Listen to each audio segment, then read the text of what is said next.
Estamos presentando OVNIs, negativa oficial. En el año de 1976, Reza Pahlavi, el Shah de Irán, tuvo la honestidad de aceptar el que miembros de la Fuerza Aérea habrían observado en los radares un objeto volador no identificado e incluso lo habrían perseguido. Esto suscitó una serie de conversaciones inmediatas con el presidente Ford y con todos los funcionarios de la Central de Inteligencia Americana. Mucha información se cruzó y para ahora se ha logrado desclasificar un video inédito, el que resume los eventos ocasionados en esos momentos.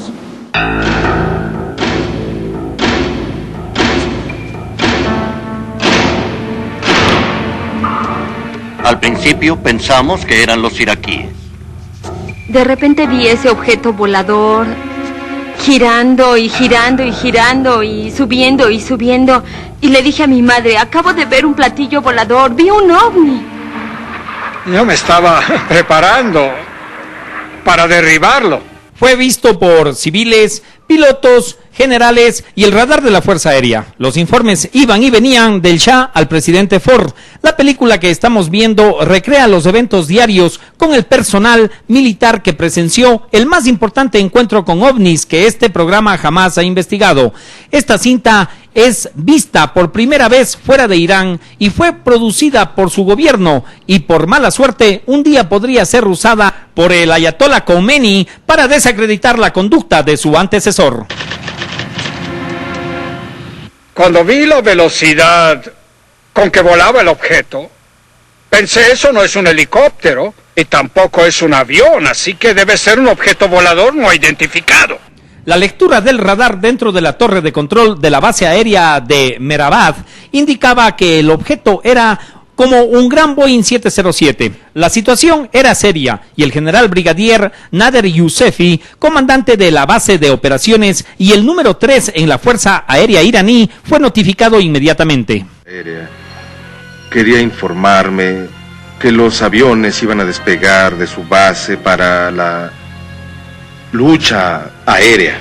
El general Yousefi inmediatamente autorizó la misión para la batalla a un avión Phantom 4 iraní. Se le ordenó contactar al ovni y averiguar qué era. El F-4 alcanzó a hacerse en la persecución al ovni a una altitud de 11.000 metros y el piloto jefe reportó que veía un objeto brillante a 120 kilómetros frente a él. Sus transmisiones de radio son escuchadas por primera vez fuera de Irán.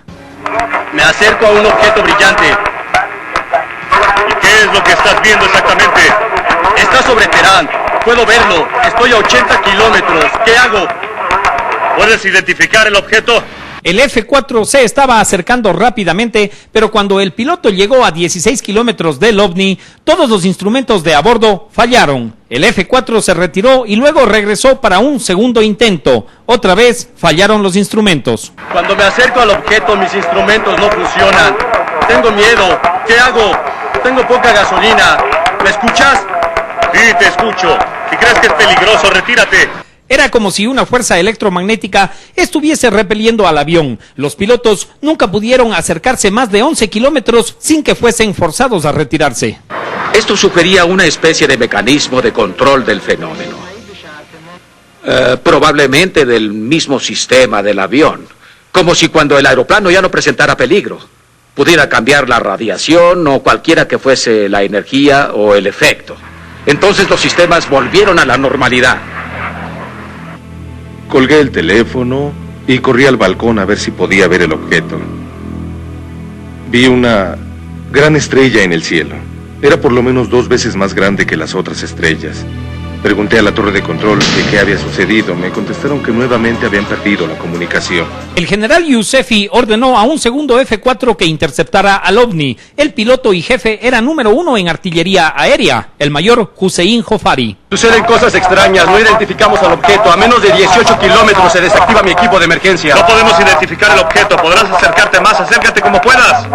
Fue como a las 12 millas que perdimos la comunicación. No escuché más al piloto y realmente me asusté. ¿Qué podía suceder? ¿Qué le había sucedido al piloto? Cuando el F-4 se alejó, la comunicación se restauró inmediatamente. Así que le pedí al controlador de la torre que les dijese que continuaran con su misión para intentar conseguir más información sobre el objeto volador. Entonces, el mayor Jofari nerviosamente informó que un ovni había emergido de la nave y estaba tratando de lograr contactarlos. Se dirigía hacia ellos. Trataron de derribarlo y cuando abrieron fuego, el sistema no funcionó.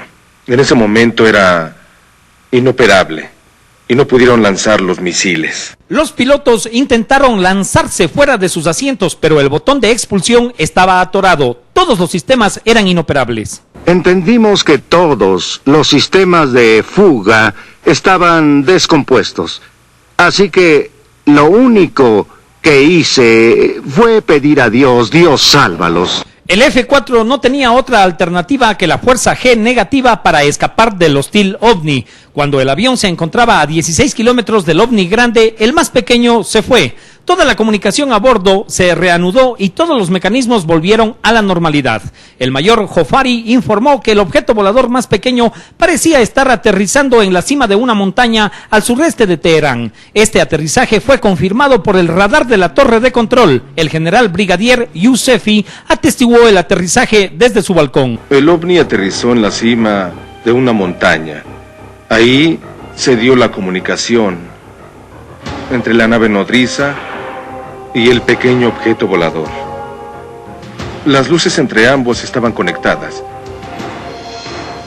Mientras aterrizaban, la torre de control me gritaba por teléfono. Me decían: general, este objeto volador los persigue y va a aterrizar en Meherabad. Y eso no es lo único. Veo una gran luz con destellos intermitentes alrededor en rojo, azul y amarillo. La llamada nave nodriza rastreó al F-4 hasta la base aérea de Mehrabad y sobrevoló la pista de aterrizaje mientras ejecutaban lo que fue descrito como un vuelo de paso muy bajo. La fuerza eléctrica de la base se apagó. Eso fue muy extraño para todos y nos preguntábamos unos a otros por qué falló la electricidad por unos segundos. Francamente no tengo ninguna explicación para eso. Pero puedo decir que ha habido otras cosas bien documentadas donde la energía eléctrica ha sido interrumpida en grandes áreas durante la presencia de un ovni.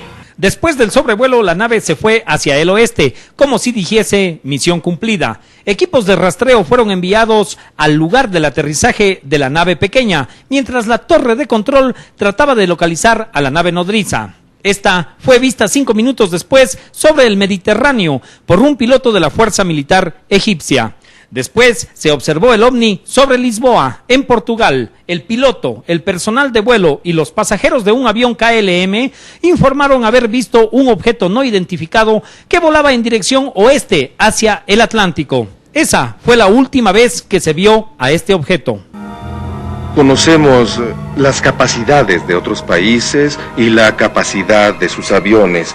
Pudo ser espionaje aéreo, yo realmente no tengo idea, pero posiblemente sean de algún otro mundo. Al día siguiente del encuentro con el ovni sobre Teherán, la noticia ocupaba las primeras planas tanto de los diarios de lengua farsi como de habla inglesa de todo Irán. Al mismo tiempo, oficiales iraníes y americanos tenían reuniones a puerta cerrada. Este caso es particularmente interesante desde otro punto de vista y es la intervención del gobierno norteamericano. El general Sabahat, ahora exiliado en California, fue el vicecomandante de la segunda base de tácticas de guerra. Él narró en una entrevista que al día siguiente del encuentro de los ovnis estuvo en una reunión secreta de la Fuerza Aérea Imperial iraní y de la Fuerza Aérea Norteamericana. John Secor, que era el jefe de la Fuerza Aérea Norteamericana y de nuestra Fuerza Aérea, probablemente el oficial al mando y el piloto operativo, entró en contacto con la aviación civil. Hussein Pirouzi, controlador de tráfico aéreo en la base aérea de Mehrabad, también estuvo en la reunión. En esa reunión, ellos escucharon nuestro informe y el informe del piloto. Concluyeron que ningún país es capaz de tener tal tecnología. Y todos creyeron que debía ser un extraño objeto de otro espacio. Reuní los informes y formulé mis propias observaciones en un reporte a mis superiores y ellos enviaron este reporte a los jefes conjuntos de la Secretaría de Información del Shah. Ellos reunieron toda la información y la enviaron a los Estados Unidos por mediación del general Secord, porque él era el jefe de la Fuerza Aérea Americana en nuestro país. Las reuniones secretas continuaron y se realizó un programa de desinformación calculada que comenzó a nacer mediante una forma cambiante de noticias en los diarios de Teherán día con día. Primer día, en el cielo de Teherán, sorprendente incidente con un ovni. Segundo día, ¿cómo escapó el ovni de los aviones de guerra? Tercer día, objeto volador visto en 6 partes del Irán. Cuarto día, esperando el día en que Irán pueda construir su platillo volador. Para el quinto día, la prensa dijo que todo era una farsa. No sé por qué mis superiores me prohibieron tener una entrevista con la prensa o con los reporteros. No sé por qué esta información está prohibida para el público. Alguien en el gobierno no quiere abrirse al público. No sé por qué, pero... A pesar de la información de la prensa de que el evento fue un engaño, para hoy sabemos que una investigación militar a gran escala se llevó a cabo en Irán. Yo le pedí al piloto de la Fuerza Aérea que hiciera un reconocimiento del ovni. Él sabía dónde había aterrizado. Cuando ellos sobrevolaron el lugar y el personal militar estaba en la zona, no pudieron ver nada. El general que encabezó la investigación aún vive en Teherán y tiene prohibición de hablar, pero otros que estuvieron presentes narraron que varias evidencias físicas del ovni fueron halladas en la montaña donde tantos dijeron haber visto una pequeña nave aterrizar. Además, durante los siguientes 3 días después del incidente, se registraron serias anomalías eléctricas en el área. El sonido de bip que se escuchó pudo venir de muchas cosas. Puede ser tecnología, aunque de hecho depende de la estabilidad de la frecuencia de las propias pulsaciones y otros factores parecidos. Es muy probable que sea tecnología de algún tipo en oposición a un fenómeno natural. Además, sucedió esto. Un satélite de sistemas de seguridad operado por el Departamento de Defensa de Norteamérica registró señales de una tecnología no identificada la misma noche que la Fuerza Aérea iraní estaba luchando sobre Teherán. Expertos de la DSP han revelado esa información por primera vez.